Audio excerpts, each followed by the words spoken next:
Hey, what's going on, guys? Brian here. Well, let me do this really quick. A lot of you guys want to know a little update on the Toro MultiForce and what we think about the platform. Well, first off, thumbs up. It's a solid mower, solid unit.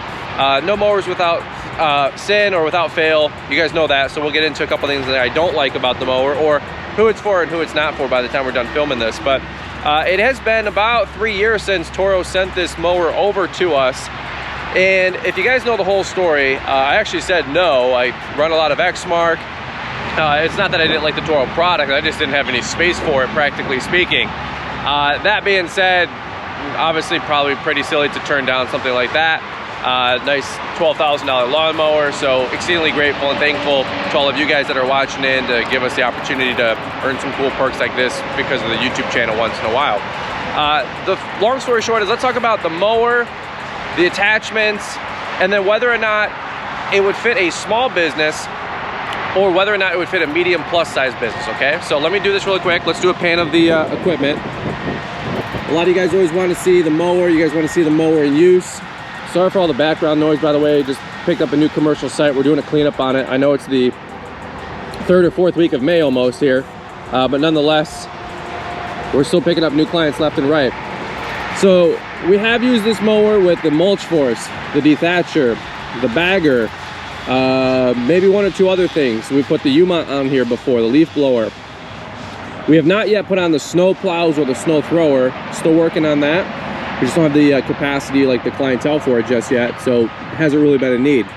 But mowing, one thing I will say, wet grass, thick grass, the Toro MultiForce does an amazing job. Okay, the baffle control, we leave it wide open on C, as you guys might be able to see these like little different graphics. So wet grass, we're always mowing wet grass here in Michigan because of rain, morning dew, irrigation systems.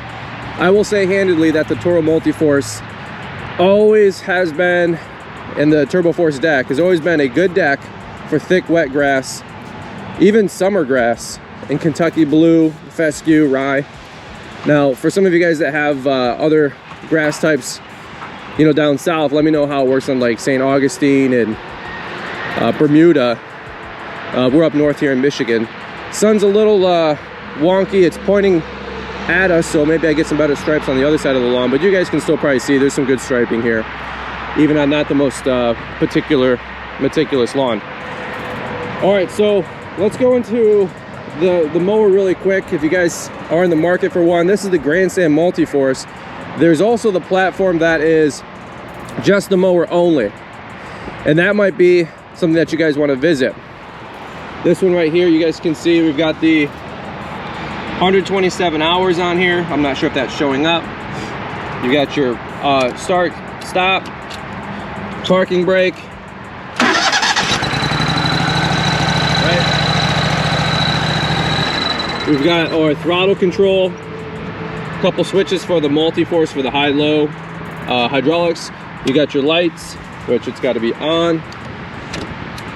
There you go. Pretty cool. And then the one thing with the MultiForce is that the safety is in the handle. I'm not a big fan of that, but it does make sense for the different attachments. So as you guys can see, overall, pretty solid mower, pretty robust piece of equipment. So let's answer a couple quick things.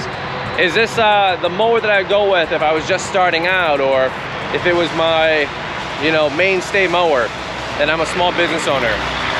Probably not. I'm more of a fan of zero turns with baggers because there's more versatility there, and that's going to be your workhorse and your mule. Similarly, if you're an owner-operator, you probably imagine, or this is how it's always pitched, hey, you can have one machine do it all. Well, I don't disagree with that. The problem is that if you're an owner-operator, it's very hard, time-consuming, and bulky to change out all the different attachments, right? To throw the bagger on, to unscrew the deck and take the deck off of the snow plows, to add the MultiForce. Respectfully, not a single one of those tasks are a single person task. So that being said, here's my analogy, and I'd love to hear your guys' thoughts, and this is probably controversial. Sorry, Toro. But it's like your combi tools. You guys wouldn't just take a steel combi KM131R system and use it for your trimming, your blowing, and your edging. We have dedicated tools for each job. And so I'm still a little bit more apprehensive to just say, no, one mower does it all. Because I just don't think it works that way for an owner-operator business with just one mower.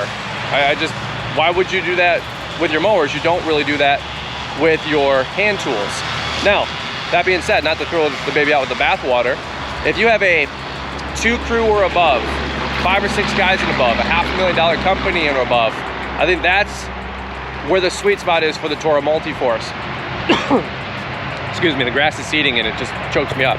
I just get so emotional talking about mowers. So here's my point. If you got 2 or 3 guys, if you got 2 or 3 crews, and you got the muscle, the manpower, the workload, the jobs, the commercial sites, the residential sites, the clientele to support a mower like this, I think this would be then a good second or third or fourth mower and system to then add to your business. Again, I don't think it's a good first mower. I think it's a great second, third, or fourth mower in your fleet because of the versatility, because of the attachments, because of the mulch force, the snow blade, the leaf blower, the snow plow, the bagging system, right? You're not gonna have all those different jobs and tasks your first year in business, your second year in business, your third year in business, to be fair. And maybe this is just my thought process here, but when you guys are dropping $12,000, $15,000 on a mower or a piece of equipment, I treat this very serious, so I'm gonna give you guys my honest opinion. I don't think that's gonna be what you need to get with this first piece of equipment. You need something that's gonna bring in revenue. Mowing, mowing, mowing, mowing. You need to mow as much as you can. This right here is for the supplemental stuff that you're gonna be doing as your business continues to expand services.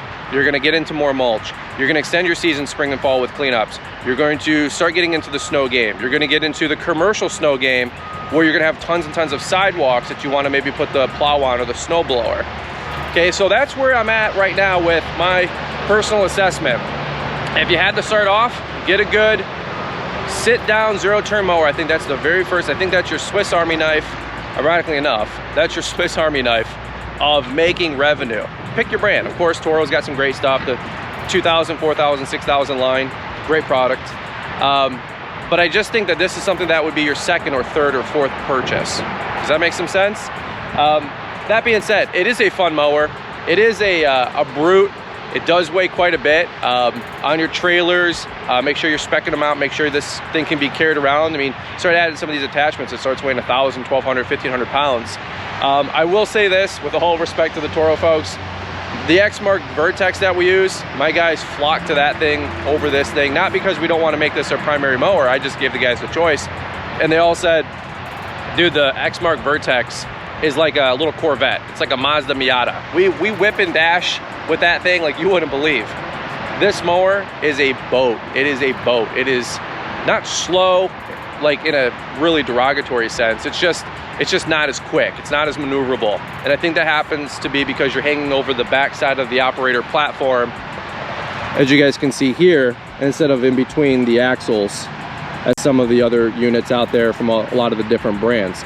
But again, the other different brands, you can't put a snow plow, a mulch bucket, maybe even a bagger, or at least not yet, right? You can't put a turbine leaf blower.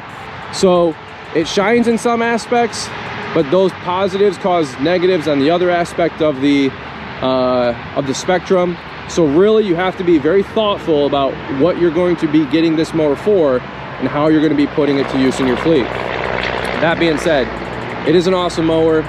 You guys won't go wrong with it. Built solid. We haven't had any major issues with it. We did a initial video on it if you guys want to maybe get into more of the X's and O's and the tech specs about what this thing can do and what it's all about. But I just want to give you guys a little 2 or 3 year update. As you guys can see, we leave it in the bagger attachment because spring and fall we do a lot of bagging and we do a lot of dethatchings, and that's pretty much what we're leaving this mower dedicated for, because we do a lot with spring and fall cleanups and dethatching. It makes us quite a bit of money, and it's nice for us, even with our size company. It's just a lot of effort to be retooling it every 12 minutes. So we're leaving it as a dedicated machine. Thankfully, we have the bandwidth to do that. But if it's your first year of business, like I said, I just don't think you have the time, the energy, or the muscle to be retooling this every 6 minutes. All right, that's what I got for you guys in today's video. Hopefully it helped you out. Thank you guys again for giving me the opportunity to receive something like this because of the YouTube channel. We don't take it for granted. I just want to say a sincere thank you to you guys. Also, thank you to the Toro team. Hope you guys are doing well. thank you so much for the support and believing in what we're doing as well, to be able to send this out, to be able to share it with the rest of our audience. All right, love you guys, appreciate you guys. Have a beautiful day. Hope the spring rush is doing you guys well. We'll catch up with you on the next one.